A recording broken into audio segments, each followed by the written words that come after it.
Hello बच्चों, तो आज हम लोग पढ़ाने वाले हैं क्लास 12 केमिस्ट्री की एक छोटा सा टॉपिक धातुओं के साथ क्रिया। तो जो हमने आपको पिछला टॉपिक एक पढ़ाया था एल्किल हैलाइडों की अभिक्रिया। तो उसमें 4 टॉपिक थे। सबसे पहले था नाभिक स्नेही प्रतिस्थापन अभिक्रिया और दूसरा टॉपिक था निराकरण अभिक्रिया। तो वो 2 टॉपिक हमने आपको पढ़ा दिए। अब हम धातुओं के साथ क्रियाएं देखेंगे और इसके बाद एक टॉपिक आपका रह जाएगा, जो अपचयन वाला टॉपिक होता है वो रह जाएगा, वो हम आपको आगे करा देंगे। तो धातुओं के साथ क्रिया कौन कौन सी होती है, इसमें 2 मोस्ट इंपॉर्टेंट नेम रिएक्शन भी आपको कराएंगे, जो कि आपके एग्जाम में लगभग पूछ ही दी जाती है। 95% ये नेम रिएक्शन आपके एग्जाम में पूछ दी जाती है। 5% चांस रहता है कि आपके एग्जाम में ये ना पूछी जाए 2 नेम रिएक्शन, वरना 95% ये नेम रिएक्शन आपके एग्जाम में किसी ना किसी फॉर्म में जरूर पूछ दी जाती हैं। तो हमने जो पहला टॉपिक था नाभिक स्नेही प्रतिस्थापन अभिक्रिया, वो हमने पढ़ा दिया। उसमें SN1 और SN2 के साथ अंतर होता है वो पढ़ा दिया है। और दूसरा टॉपिक निराकरण अभिक्रिया भी पढ़ा दिया है, जिसमें सेट-जैव नियम था। और अब हम तीसरा टॉपिक देखने वाले हैं, यानी कि धातुओं के साथ क्रियाएं देखने वाले हैं।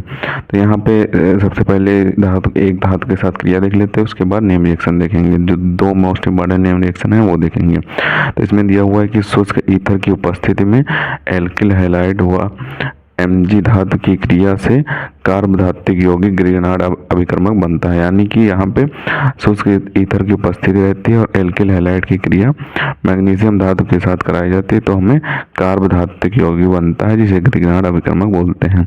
कार्बधात्विक यौगिक में जो धातु Mg होती है, यानी कि मैग्नीशियम होता है, वो सीधे ही कार्बन परमाणु से जुड़ा होता है, यानी कि ये R के तुरंत बाद ही आ जाएगा। जो Mg होता है वो कार्बन के तुरंत बाद ही आ जाएगा। तो यहाँ पे RX हो जाएगा और उसकी क्रिया मैग्नीशियम धातु के साथ कराएगी शुष्क ईथर की उपस्थिति में, जैसा कि यहाँ पे बोल रहा है।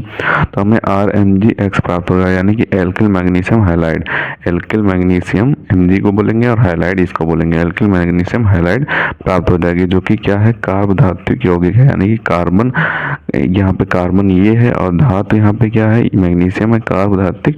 ये पूरा क्या कहलाएगा, आपका यौगिक कहलाएगा, कार्बधात्विक यौगिक कहलाएगा ये पूरा आपका।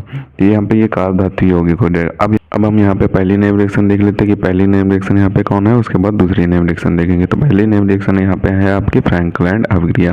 ये मोस्ट इंपॉर्टेंट नेम रिएक्शन है, आपके एग्जाम में किसी ना किसी फॉर्म में पूछी जाएगी। सिंपल फॉर्म में पूछी जाएगी कि जिंक से क्रिया कराइए, या फिर एल्किल हैलाइड की जिंक से क्रिया कराइए, या फिर फ्रैंकलैंड अभिक्रिया करके भी पूछ सकता है। तो ये यहाँ पे धातु के साथ क्रिया होगी एल्किल हैलाइड की। जैसा कि यहाँ पे एल्किल हैलाइडों की अभिक्रियाएं चल रही हैं, उसमें धातुओं के साथ क्रियाएं एल्किल हैलाइड के कराने पर क्या प्राप्त होता है, तो वही देख रहे हैं हम।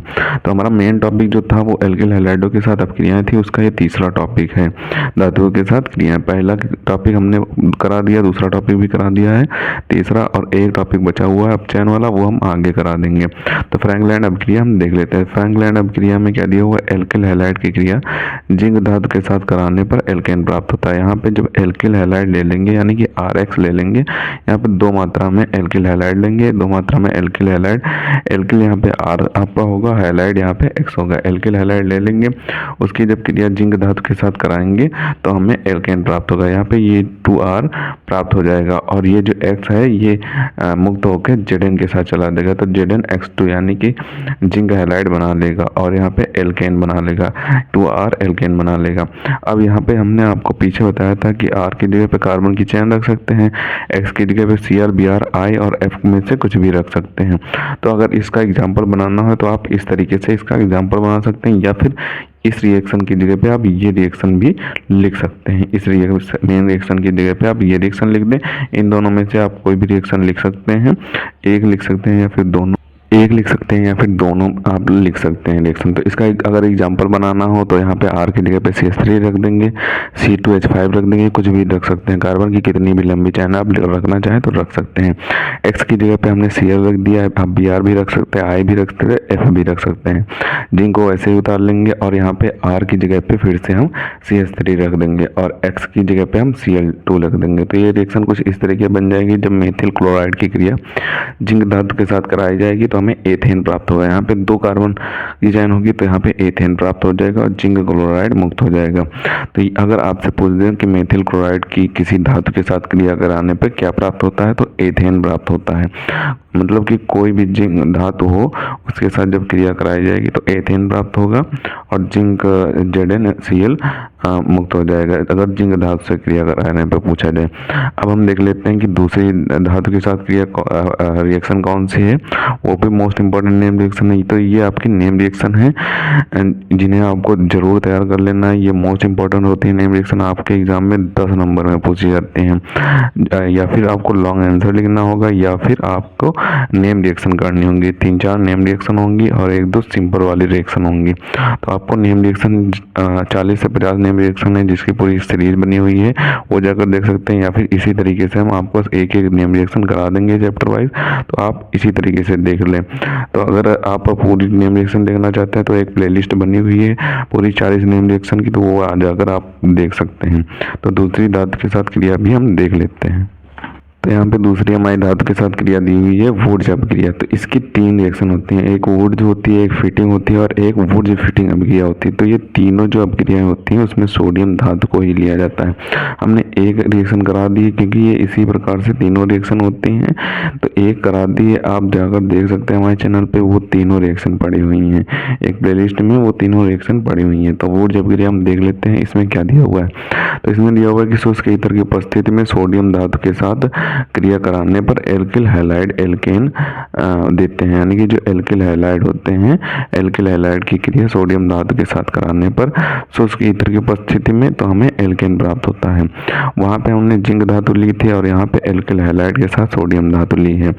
तो एल्किल हैलाइड 2 मात्रा में एल्किल हैलाइड ले लेंगे और यहाँ पे 2 मात्रा में ही सोडियम धातु लेनी होगी। और शुष्क ईथर की उपस्थिति में जब हमने क्रिया कराई तो यहाँ पे 2R यानी कि एल्केन प्राप्त हो गया और 2NaX मुक्त हो जाएगा, यानी सोडियम हैलाइड मुक्त हो जाएगा। और जैसा कि हमने पिछले वीडियो में बताया, जैसा कि मैंने पीछे बताया था कि R की जगह पे आप कार्बन की कितनी भी लंबी चेन रख सकते हैं, X की जगह पे ClBr Fi कुछ भी रख सकते हैं। तो हमने यहाँ पे Br रख लिया है। तो मेथिल ब्रोमाइड के साथ जब सोडियम धातु की क्रिया कराएंगे, यहाँ पे शुष्क ईथर लिख देंगे आप। शुष्क ईथर की उपस्थिति में जब क्रिया कराएंगे तो हमें एथेन प्राप्त होगा। यहाँ पे एथेन प्राप्त होगा और सोडियम ब्रोमाइड मुक्त हो जाएगा, यानी कि NaBr मुक्त हो जाएगा। यहाँ पे जो सोडियम होता है वो Br के साथ चला जाता है और ये एल्केन अकेले ही लिख लिया जाता है। वैसा ही यहाँ पे X जो होता है वो सोडियम धातु के साथ चला जाता है और R जो 2 R बचेंगे वो एल्केन के रूप में प्राप्त हो जाएंगे। जैसा कि यहाँ पे बोल रहा है एल्केन देते हैं तो वो 2R एल्केन के रूप में प्राप्त हो जाएंगे। तो यही आपकी 2 मोस्ट इंपॉर्टेंट नेम रिएक्शन थी जिसमें धातुओं का प्रयोग किया गया है, यानी कि एल्किल हैलाइड के साथ जब धातुओं की क्रिया कराएगी तो ये प्राप्त होता है। तो हम आपको एक एक करके सभी के स्क्रीनशॉट दिए देते हैं, आप स्क्रीनशॉट कर लें और इन्हें आपको अच्छे तरीके से तैयार कर लेना है क्योंकि ये नेम रिएक्शन है, आपके एग्जाम में जरूर पूछ दिए थे। आप कोई सेट उठाकर देख लीजिए, उसमें नेम रिएक्शन 10 नंबर की जरूर पूछी गई होंगी। आप किसी भी ईयर का कोई भी सेट उठा के देख लिए 10 से 15 नंबर की आपकी नेम रिएक्शन जरूर पूछ दी जाती हैं। किसी सेट में 10 से 20 नंबर की नेम रिएक्शन आ जाती हैं। तो हम एक एक करके सभी की स्क्रीनशॉट आपको दिए देते हैं, आप स्क्रीनशॉट कर लें और इन्हें आपको 1-2 बार प्रैक्टिस करके अच्छे से तैयार कर लेना है। तो सबसे पहले आप यहाँ से ऊपर से इसका स्क्रीनशॉट करें, बचे हुए पार्ट का स्क्रीनशॉट करें। अब जो यहाँ पे नीचे एग्जाम्पल दिया हुआ इसका भी स्क्रीनशॉट कर लें। अब जो पीछे वुड्ज अभिक्रिया दी हुई है उसका भी आपको स्क्रीनशॉट दिए देते हैं। तो अब यहाँ पे आप वुड्ज अभिक्रिया का भी स्क्रीनशॉट कर लें, अब बचे हुए पार्ट का भी स्क्रीनशॉट कर लें। तो इन सभी को आपको अच्छे तरीके से तैयार कर लेना है। मोस्ट इंपॉर्टेंट नेम रिएक्शन है। नेम रिएक्शन आपके एग्जाम में 15 से 20 नंबर या फिर 10 नंबर की जरूर पूछ दी जाती हैं, या फिर आपको लॉन्ग आंसर करना होगा या फिर नेम रिएक्शन करनी होगी। दोनों में से एक टॉपिक आपको डेफिनेटली करना होगा। 10 नंबर की नेम रिएक्शन आपके एग्जाम में पूछी ही जाती हैं केमिस्ट्री के एग्जाम में, क्लास 12th के। तो इसे आप अच्छे तरीके से तैयार कर लें। 1-2 बार आप लिख के प्रैक्टिस करेंगे पूरे टॉपिक का तो आपको अच्छे तरीके से तैयार हो जाएगा। अगर आपने SN1 और SN2 में अंतर नहीं देखा तो जाकर देख सकते हैं, वो भी मोस्ट इंपॉर्टेंट है। 5 नंबर में कभी कभी आपके अंतर में आ जाता है, तो उसे भी जाकर देख सकते हैं। तो मिलते हैं किसी नए वीडियो में नए टॉपिक के साथ, तब तक के लिए धन्यवाद। और अगर अभी तक आपने हमारे चैनल को सब्सक्राइब नहीं किया है तो प्लीज़ सब्सक्राइब जरूर कर लें, क्योंकि हम इसी तरीके से क्लास 12 से रिलेटेड इंपॉर्टेंट टॉपिक पर वीडियो डालते रहते हैं।